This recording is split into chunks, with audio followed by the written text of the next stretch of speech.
or refuse? Just answer my question. No, I'm trying to be clear. No, you're not. No, you're not. Your rule would require a bank to ask the question of a small business person, what's your race? What's your ethnicity? What's your sexual preference? Are you gay? Are you a woman? Now that's you can bubble wrap this all you want, but that's what your rule does. Now the customer, particularly in a small town, is going to go, whoa, what's my sexual preference have to do with the law?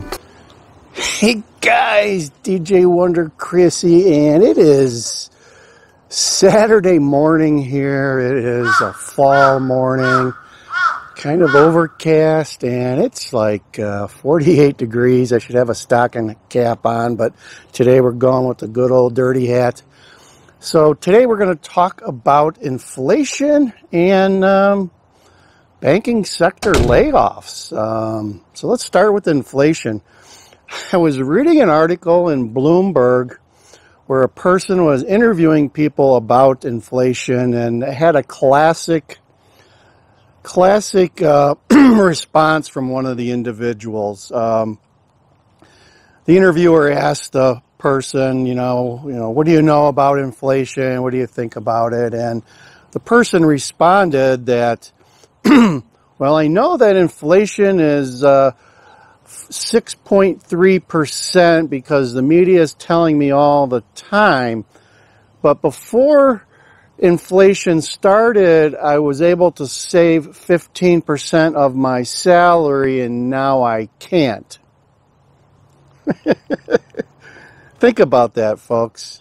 Inflation's only 6.3%. The person was able to save 15% before inflation kicked in, and is now not able to save that 15%.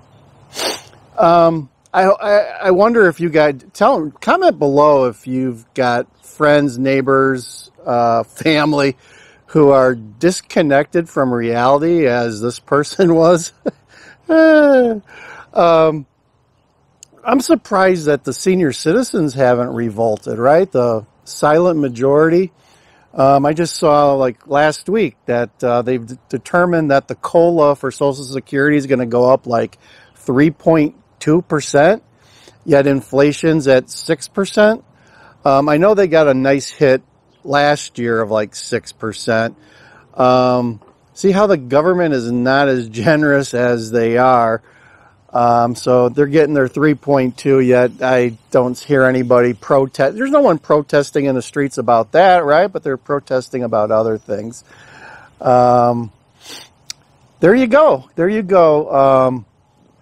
So part of the problem with this person's perception is inflation doesn't include energy or food costs. So that 6.7 is based on other things and not the things that people really use. And there's a reason for that, because the government, when they do their CP or their COLA adjustments, don't want to be paying for all that other stuff that goes up and down like a yo-yo. Gas around here was up to $4.50, then it went down to $3.29, and I just went by a couple of gas stations. We're at $3.59, $3.69, so it just keeps moving. And I also watched oil prices. Yesterday, oil prices keep going down, yet we're having lots of issues in the Middle East, folks. Explain that one to me. Defies logic to me, but shortly you're going to see oil spike, and people are calling for it to hit 100 or more in the next couple of months. It's going to be a cold winter. Even in Britain, they're calling for people to die because of cold. They can't afford to heat their homes over there, and if you don't know, in England and Britain specifically, they don't have insulated homes like we do in the United States. Some of their housing is pretty antiquated. So when it gets cold over there. So, all right, on to the next topic. Let's talk about bank layoffs. I don't know if you've been watching all the layoffs that are coming out in the banking sector. We're talking big banks. I mean, Citibank, I imagine U.S. Bank. I mean, it seems like everybody's just laying off, right? They're closing.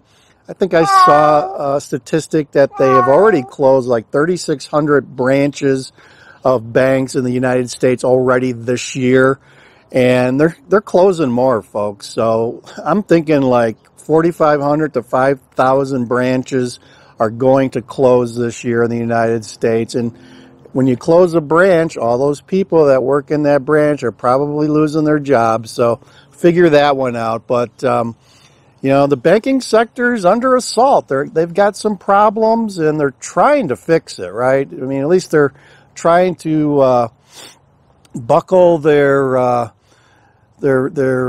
financial wallet and trying to make it so they can stay alive. I mean, they're fighting for their lives. Some of these banks, especially the big regional players, are taking it on the nose right now. And if I had a bank account at one of these big regional banks, I would be considering opening up one at a local credit union or smaller bank somewhere.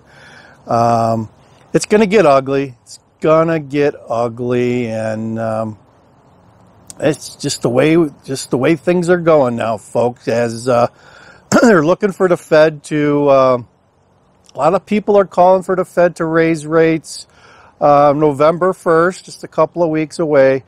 We'll find out then, but Wall Street doesn't want.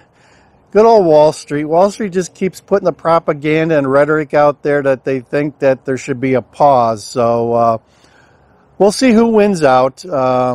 Inflation, according to Jerome Powell, inflation is still strong and it's surging. And you're going to see a lot of layoffs. You're going to see interest rates continue to rise, folks. I saw somebody that said don't expect the Fed rate to even think about coming down till the third quarter of next year. So keep buying your CDs, folks, and come November 1st, you're probably going to be able to get a 0.25%, if not more, in CDs. So I've lost track. I think we're getting close to almost 6% now, folks. So there you go. That's not a bad return. Guaranteed 6% for no risk is pretty nice return in my book. So I'll continue to buy CDs, 30-day, 60-day, 90-day CDs through my local CD exchange at Schwab, folks. You can probably find the same type of thing at Vanguard or E-Trade, or any of your large brokerages have access to CD exchanges where you can buy a CD with another bank, not associated with your broker, and get a decent rate. Get a decent rate because they want the money in their bank for a period of time so they can continue to make loans and do other things. So liquidity is the game, and a lot of these banks don't have short-term liquidity, and they're looking for CD deposits to bridge that gap, folks, and they're willing to give you the Fed rate or more, slightly more sometimes, to do that. So it's a win for the consumer, and that doesn't happen very long. So okay, so I think I'm getting towards the end of my time limit here. I hope you enjoyed the discussion of inflation. Hope you the bad news and more layoffs in the banking sector. If you know anybody in the banking sector, they potentially could be losing their job anytime soon. Another reason to get that emergency fund pumped up, folks, and ready for whatever lies ahead, because it's going to be a cold winter here in the Midwest. Thinking about moving south to Florida for the winter. Oh my God, it is cold and a little windy today. It's probably 46 degrees, but we wanted to go outside and bring you the news for today. Over and out, DJ Wonder Chrissy.